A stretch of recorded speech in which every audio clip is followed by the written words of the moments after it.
guys. Hey guys. We're back with another Walking Dead review, this time doing our review of Fear the Walking Dead Season 2, Episode 2, titled We All Fall Down. If you haven't seen it yet and you want to avoid any spoilers, skip this video and come back later, because everything we say from this point forward is going to be a spoiler.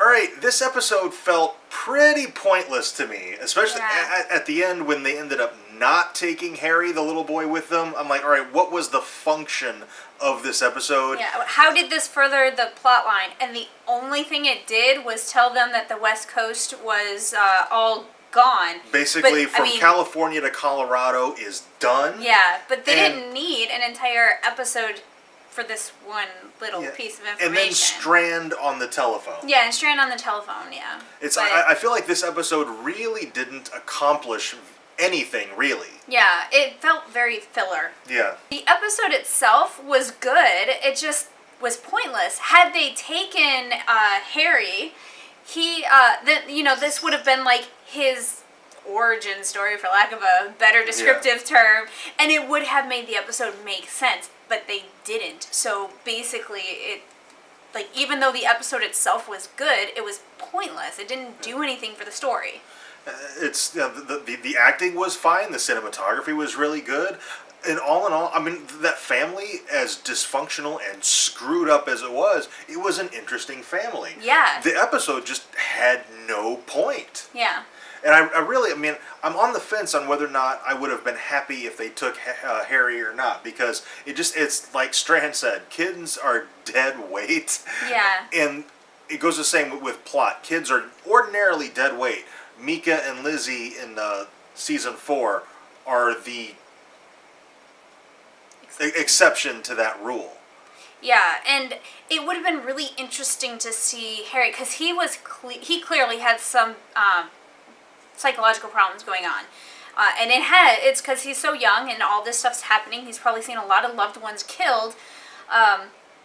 It's going to be a difficult transition for him. This is when his mind's kind of growing and he's learning behavioral patterns and stuff like that. So it would have been really interesting had they taken him, because it would have been like Lizzie, only a younger version of Lizzie. And they could have done it differently. Nobody's going to really suspect it of a little child. Yeah. It potentially makes him actually more dangerous to the group than Lizzie was, because at this point during the zombie apocalypse and at his young age, nobody's going to expect or suspect that he could be a threat. So he could be just murdering people in their sleep. Yeah. And it could be like whodunit series of episodes, which could have been really cool. Yeah, like they could have done a lot with that character. Yeah. But they didn't. So, yeah, I was really disappointed in this episode, just because it didn't really feel like it served any kind of purpose other than to just be episode 2. Yeah, like it didn't really further the plot any.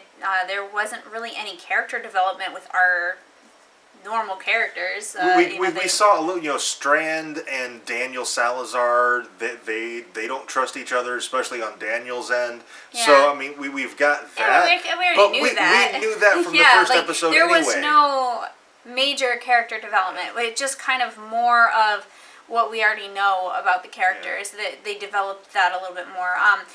We did get Chris, he's going through some stuff. Yeah. So he had a pretty interesting story, which is like about time, because he was useless in season 1. So it's good to see that they're doing something with that character. But that was like 3 minutes of this episode.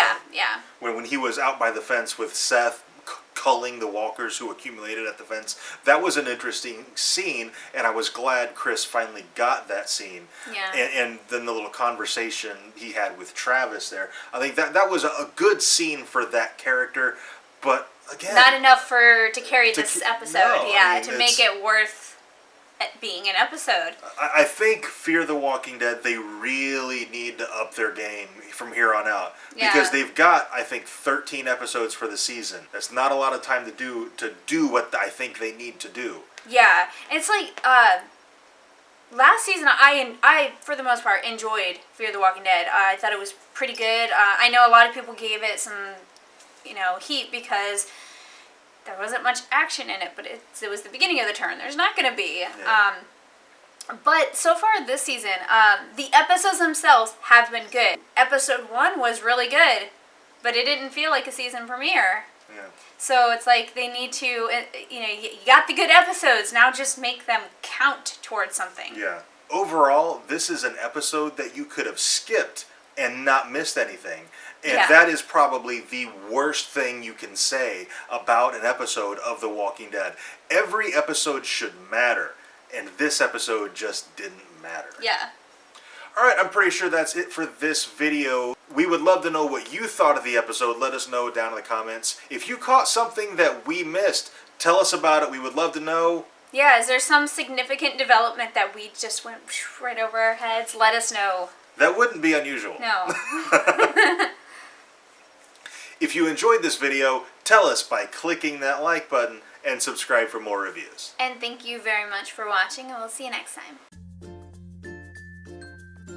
Now, the episode itself was good. Had they taken the little boy, Henry, it would have been a good episode. That was Harry. Or Harry. I see Henry. Yeah, Henry.